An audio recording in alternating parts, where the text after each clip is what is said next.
वह भीड़ को देखकर पहाड़ पर चढ़ गया और जब बैठ गया तो उसके चेले उसके पास आए और वह अपना मुंह खोलकर उन्हें यह उपदेश देने लगा, धन्य है वे जो मन के दीन है, क्योंकि स्वर्ग का राज्य उन्हीं का है। धन्य है वे जो शोक करते हैं, क्योंकि वे शांति पाएंगे। धन्य है वे जो नम्र हैं, क्योंकि वे पृथ्वी के अधिकारी होंगे।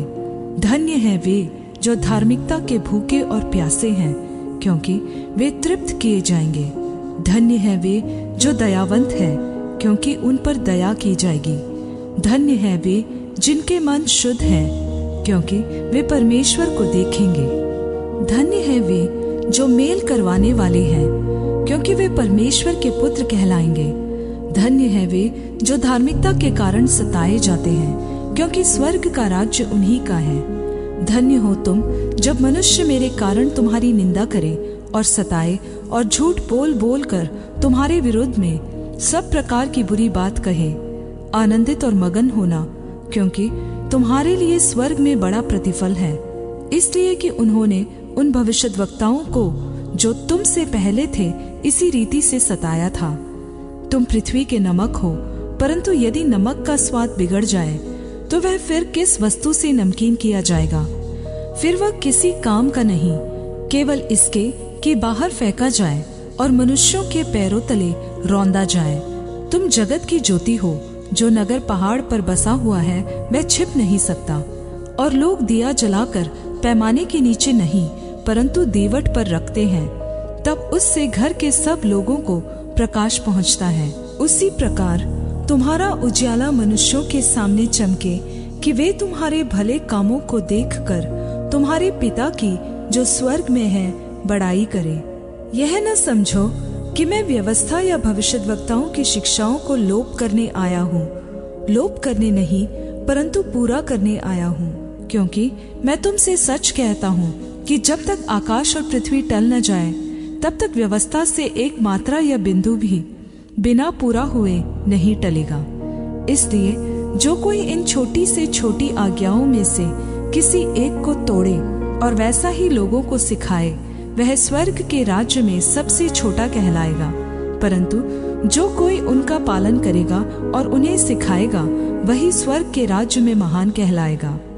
क्योंकि मैं तुमसे कहता हूँ कि यदि तुम्हारी धार्मिकता शास्त्रियों और फरीसियों की धार्मिकता से बढ़कर न हो तो तुम स्वर्ग के राज्य में कभी प्रवेश करने न पाओगे।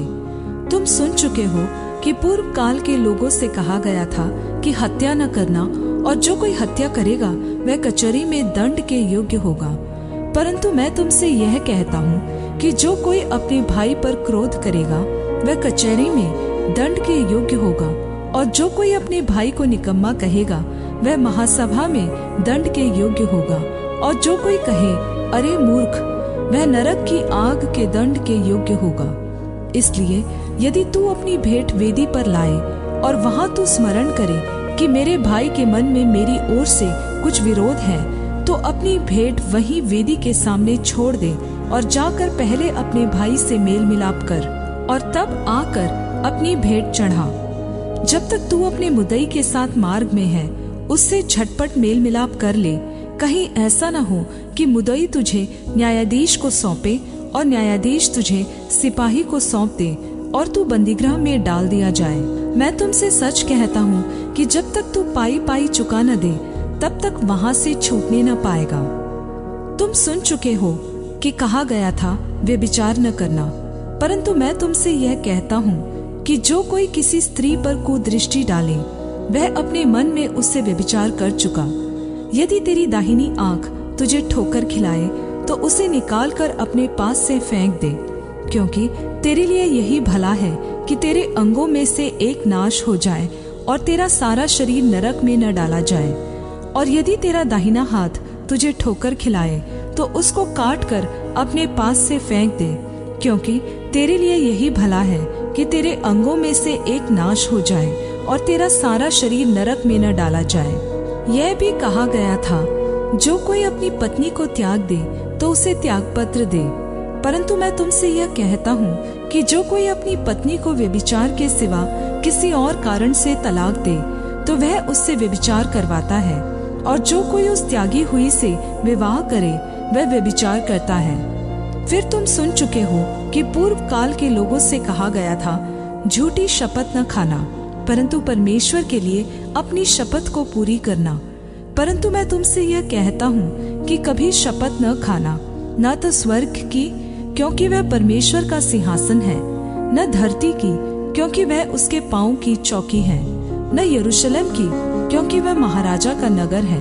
अपने सिर की भी शपथ न खाना, क्योंकि तू एक बाल को भी न उजला न काला कर सकता है, परंतु तुम्हारी बात हाँ की हाँ या नहीं की नहीं हो, क्योंकि जो कुछ इससे अधिक होता है वह बुराई से होता है। तुम सुन चुके हो कि कहा गया था कि आँख के बदले आँख और दांत के बदले दांत, परंतु मैं तुमसे यह कहता हूँ कि बुरे का सामना न करना, परंतु जो कोई तेरे दाहिने गाल पर थप्पड़ मारे उसकी ओर दूसरा भी फेर दे।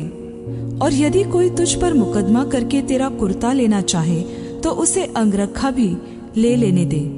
और जो कोई तुझे कोस भर बेगार में ले जाए तो उसके साथ 2 कोस चला जा। जो कोई तुझसे मांगे उसे दे, और जो तुझसे उधार लेना चाहे उससे मुंह न मोड़।